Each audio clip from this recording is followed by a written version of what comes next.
Hello gamers, it's Zelx here, and this is day 2 of Shadowverse Worlds Beyond, and I have a big issue with a problem in the game. So if you've been playing Worlds Beyond, you should be feeling it by now, and it is regarding the economics in this game, especially with the amount of packs we are getting, as well as the fact that we cannot disenchant any cards that we have less than 3 copies of. For example, this one I can actually Quick Blader, for example. No, sorry, not Quick Blader. Luminous Commander, for example. I can't disenchant her anymore because, well, I already have 3 copies of her. I only have 3 copies of her. You need more than 4 copies to even disenchant any of them, and even then you can only disenchant down to 3. Did I mention the packs? The packs cost 500 now instead of 100 like in OG Shadowverse, and this is becoming a problem that I foresee that will be a long-term problem in Shadowverse. But before we go there, let's talk some numbers. So this is the spreadsheet. Let me increase the size of this actually. I didn't realize it'll be this small on screen.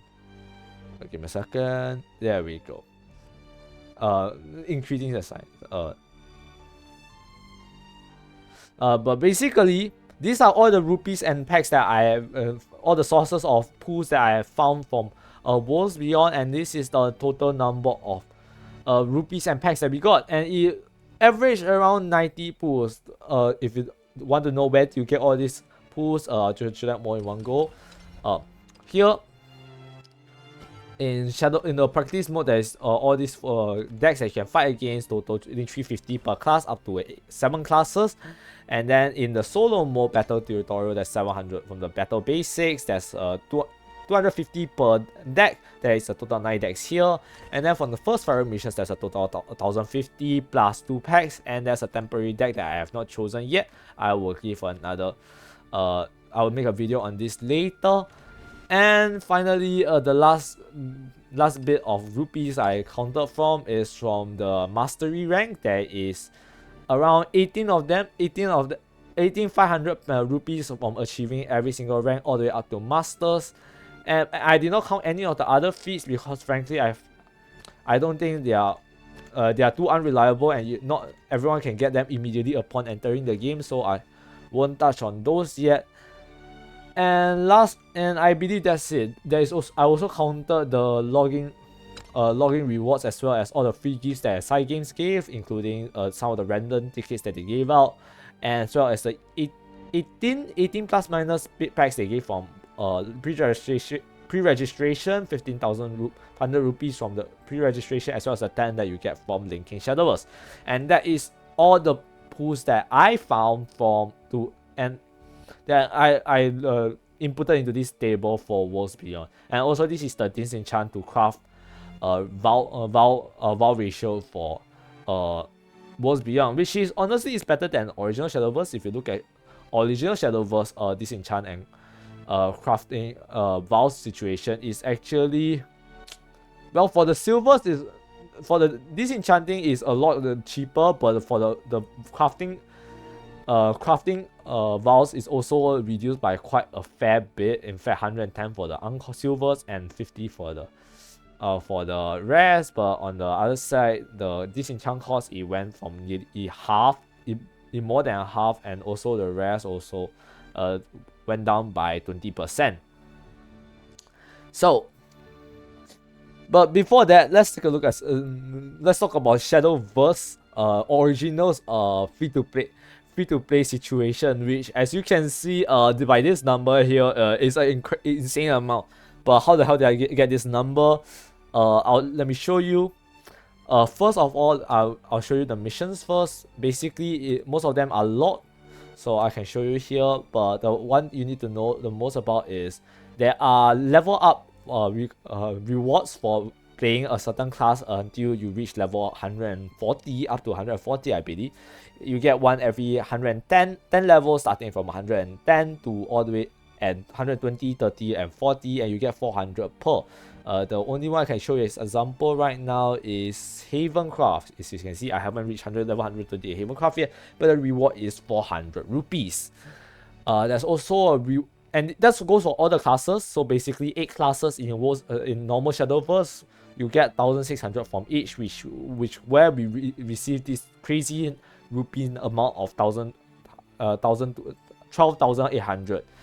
Basic, and also I'm including this here because anyone can do this. You can automate this by setting up a macro in the story mode with a scripted battle, and you can easily get this amount of pools just from the story playing the game.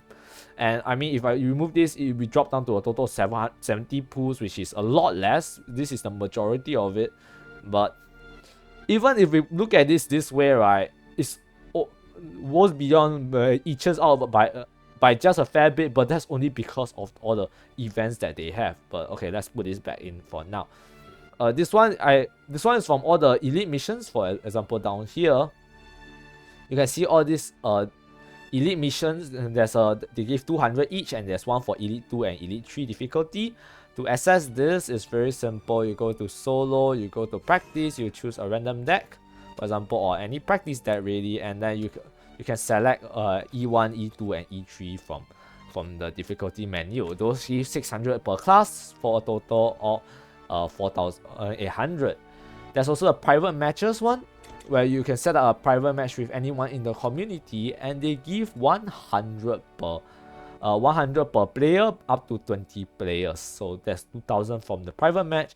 Dailies is 150 each, and also ladder climb gives you a total of 400 rupees. As you can see, all the way up to masters, you get one every 3 ranks. So you see beginner 3, D3, C3, and B, and then it goes to AA3 next, and that's all the rupees that you get from normal Shadowverse. And if you notice, I didn't include any events here. There was a lot of fair events, but frankly, because I don't remember how much they give, and I find it unfair if I just throw in numbers that I don't really know the source of.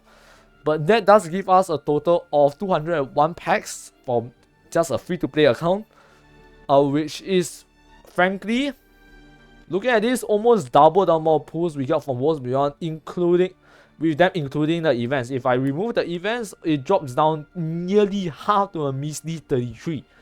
So if these events weren't around, right, we only have 33 pools. I realized I didn't show the events, but basically, these were some of the ongoing events. This is the release event. This gives 10. We only have access to like 6 by now, and then including all of these logs are classified under events, because I don't know if they will ever expire, but if they do, well, they're gone for good.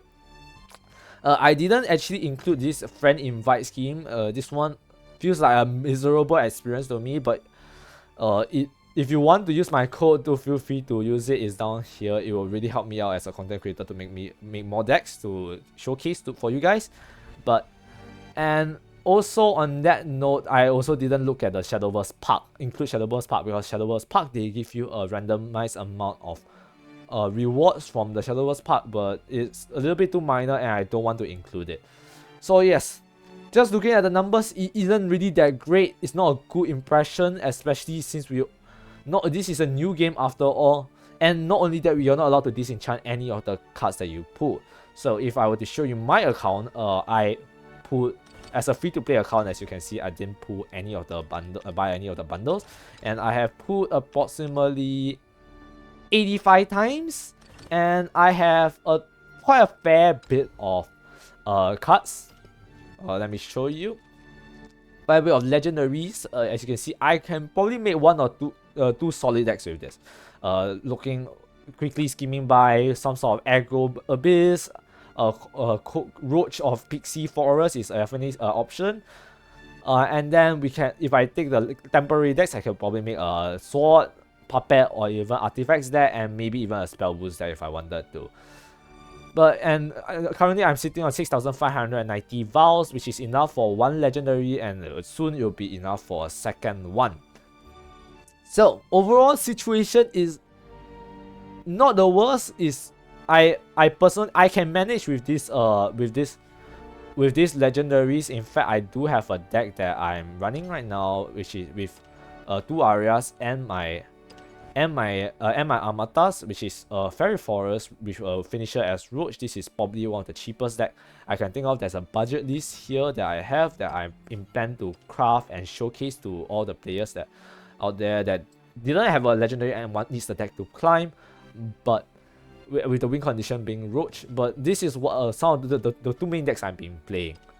And so yes, numbers aside, account showcase aside, let's talk about the implications for my personal opinions. So if you're here for the numbers, that's over now. Now it's all speculation as well as worries. So personally, I didn't like this monetization change. I agree that a game needs to have monetization in certain ways to at least to so on quote unquote survive. But this isn't how you do it. You don't make it harder for the free-to-play players to get into your game by making it harder for them to get cards. If you want to do something about the monetization, I feel like it should be purely on the cosmetic side, or also at least for the day one and first week of the game, the honeymoon period, you should make it so that free-to-play players are welcome and they should not come into this game feeling like they are stripped of resources or restricted. Like personally, even me, I'm free to play right now. I can feel the squeeze on some of my resources, especially even if, and funnily enough, on that point, I'm actually a Shadowcraft main, so which translated into Worlds Beyond is actually a Abyss, and I would love to play an Abyss deck. I would love to make a good Abyss deck, and I couldn't. It required a good Abyss deck, a craft deck on day one, right, would requires 3 copies of Cerberus, and I can get at most 2 copies right now, which is not really ideal. Ideally is 3, 2 is fine, but you really would rather 3, right? And yes, I'm stuck playing a class that I wasn't intending to play immediately going in. It's not a big deal for me since I'm fine with playing every single class except maybe Haven. But for those of you that free-to-play players that comes into the game looking to play a specific class, it feels really bad when all your options doesn't actually land on your class of choice, and then you have to force to play another deck or another class just because if you want to gain the resources, you have to play a entire different deck. It just doesn't feel good. It's not great. Although I will say the temporary deck is helpful, but honestly, objectively, right, even if you pick the one you favor, you know that it's not at full power, and it's honestly also very difficult for you to get there because note, for example, let's say you want to play Sword, you need 3 copies of Zirconia, and there are some cards you can cut, but there are some goals that you really just want to have. And of course, I think a fully optimized list of any deck right now contains at least 6 legendaries. So even if you start from a temporary deck, you're missing 5 legendaries, and looking at this, at minimum 4 gold, maybe even more. And I believe Sword is one of the easiest and cheapest classes to build right now. So it just doesn't feel great. You could probably get a deck working. But being restricted on resources, especially this early into the game cycle, just isn't good for anyone, frankly. So yeah, I'll try to help elevate these issues. I have a budget decks video that I'm working on right now. So if you want to be here for that when that video drops, do subscribe and like and subscribe. It will really help out the channel. And those of you that thank you so much for your support. And this maybe just to give you a teaser, like this is one of the decks I've been looking at so far. And yeah, I hopefully you know what, actually I almost forgot about this, because this is the first month of Shadowverse Worlds Beyond with and we are getting all these sort of login rewards, right? The next set is coming in less than a month, and if you do login every day, you probably guarantee 3 more legendaries, and maybe you can even get 5. In 1 month's time, though, the meta will change immediately, immensely. So, and I don't think that's good for anyone, especially not free to play. We are already having issues making decks with one in the first few weeks. In the first 2 days, I mean, maybe it will change a lot more, because actually if you look at the spreadsheet, we actually do get after a certain point, right, we can start disenchanting our uncommons and commons. This is the first few days after all. But eventually this Val situation is gonna stock up and we can start to make legendaries. But maybe it will change in a couple of months. But right now, it just really doesn't feel good to be so stripped of resources, especially when in the old game you can log in, get 200 packs, disenchant all of them, make a deck you actually want to play, and then start playing the game. It just it's such a weird feeling, man. But yes, that's my thoughts on the current economic situation in Worlds Beyond. I would love to hear your thoughts about it in the comments down below. Let me know if all your particular worries, as well as any questions, as well as help that you need. I will try my best to answer as much of them as possible. And with that, thanks for watching till the end. I'll catch you in the next video. Good night.